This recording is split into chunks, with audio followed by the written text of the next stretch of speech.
اللہ الرحمن الرحیم۔ السلام علیکم ورحمۃ اللہ وبرکاتہ۔ عزیز طلباء و طالبات، امید ہے آپ سب خیریت سے ہوں گے۔ اللہ تبارک و تعالی آپ سب کی حفاظت فرمائے۔ اور آج مرخص 17 اپریل روز جمعۃ المبارک، ہم لوگ سورۃ الانفال کے سبق نمبر 5 کو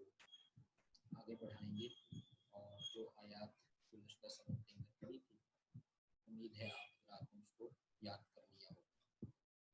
آج سورۃ الانفال کے سبق نمبر 5 کی اگلی آیات ہم لوگ پڑھیں گے۔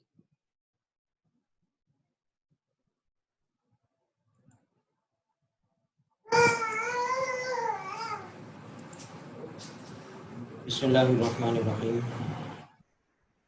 اللہ تعالیٰ ارشاد فرماتے ہیں وَاعْلَمُوا أَنَّمَا غَنِمْتُم مِّن شَيْءٍ فَأَنَّ لِلَّهِ خُمُسَهُ وَلِلرَّسُولِ وَلِذِي الْقُرْبَىٰ وَالْيَتَامَىٰ وَالْمَسَاكِينِ وَابْنِ السَّبِيلِ۔ کل میں نے بڑی تفصیل کے ساتھ عرض کیا تھا کہ اس آیت کریمہ کے اندر اللہ تبارک و تعالیٰ مال غنیمت کی تقسیم کا طریقہ کار بیان فرما رہے ہیں کہ مال غنیمت کیسے تقسیم ہو۔ ویسے تو ہم پہلے سبق میں پڑھ رہے ہیں کہ مال غنیمت بنیادی طور پر اللہ اور اس کے رسول کا مال ہے، یعنی اللہ اور اس کے رسول کا حق ہے۔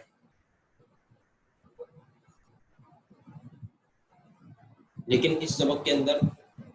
اس کی تقسیم کا طریقہ بیان کیا گیا کہ ہے تو یہ بنیادی طور پر اللہ اور اس کے رسول کا حق، مگر یہ تقسیم مجاہدین میں ہوتا ہے۔ تو میں نے کل عرض کیا تھا کہ مال غنیمت کے برابر 5 حصے کیے جاتے ہیں، ان میں سے 4 حصے اس جنگ میں شریک مجاہدین میں تقسیم کیے جاتے ہیں، چاہے انہوں نے اس جنگ میں کوئی بھی خدمت سر انجام دی۔ 5واں حصہ جو اللہ اور اس کے رسول کے نام کا نکالا جاتا ہے وہ 4 لوگوں میں تقسیم کیا جاتا ہے جو اس جنگ میں شریک نہیں ہوتے: اہل قرابت، یتیم، محتاج اور مسافر۔ اب ذرا اس آیت کریمہ کا ترجمہ سن لیجیے۔ اللہ تعالیٰ ارشاد فرماتے ہیں وَاعْلَمُوا، واو کا معنی ہوتا ہے اور، اعلموا جان رکھو، انما غنمتم من شیء، من شیء جو چیز، انما غنمتم تم مال غنیمت کے طور پر لاؤ، یعنی کفار سے تمہیں مال غنیمت کے طور پر حاصل ہو، اس میں سے فَأَنَّ لِلَّهِ خُمُسَهُ، اللہ کے لیے خمس عربی زبان میں 5 کو کہتے ہیں، خمسہ اس کا 5واں حصہ، وَلِلرَّسُولِ اور اس کے رسول کا ہے، یعنی اس میں سے 5واں حصہ اللہ اور اس کے رسول کا ہے۔ تو اس سے پتہ چلا کہ 4 حصے کدھر گئے، تو 4 حصے مجاہدین میں تقسیم ہو گئے۔ اب آگے یہ 5واں حصہ جو اللہ اور اس کے رسول کے نام کا نکالا ہے، یہ کن لوگوں میں تقسیم کیا جا رہا ہے، اس کو بیان کیا جا رہا ہے۔ وَلِذِي الْقُرْبَىٰ، واو کا معنی ہوتا ہے اور، لِذِي الْقُرْبَىٰ، قربا قرابت کو کہتے ہیں، اور لذی کا معنی ہوتا ہے اہل قرابت، مراد اس سے رشتہ دار۔ اس کی میں نے تفصیل بتا دی تھی کہ رشتہ داروں سے مراد مجاہدین کے، مسلمانوں کے وہ غریب رشتہ دار جو کہ مستحق ہوں، ان کو بھی یہ مال غنیمت دیا جاتا ہے۔ والیتامى اور یتیم، والمساکین اور محتاج، وابن السبیل، ابن تو ویسے عربی زبان میں بیٹے کو کہتے ہیں، السبیل راستے کو کہتے ہیں، اس سے مراد مسافر ہے۔ اللہ فرما رہے ہیں کہ مال غنیمت میں سے 5واں حصہ اللہ اور اس کے رسول کا ہے، اور اہل قرابت کا ہے، یتیموں کا ہے، محتاجوں کا ہے، اور مسافروں کا ہے۔ اب یہ حکم بیان فرما دیا مال غنیمت کی تقسیم کا۔ اب اس مال غنیمت کی تقسیم کا جو طریقہ اللہ تعالیٰ نے یہاں پہ بیان فرمایا ہے، اس کا یقین دلانے کے لیے آگے فرمایا ان کنتم آمنتم باللہ، ان اگر کنتم تم آمنتم ایمان رکھتے ہو، باللہ اللہ پر، یعنی اگر تم اللہ پر ایمان رکھتے ہو تو پھر مان لو، جان لو کہ مال غنیمت کی تقسیم کا یہی طریقہ کار ہے جو گزشتہ جملے میں بیان کر دیا گیا۔ وما انزلنا علی عبدنا، واو کا معنی ہوتا ہے اور، ما جو، انزلنا ہم نے نازل کیا، علی عبدنا اپنے بندے پر، یوم دن کو کہتے ہیں، الفرقان فیصلے کے دن کو، یعنی حق اور باطل میں فرق کرنے کے دن کو، یوم جس دن التقا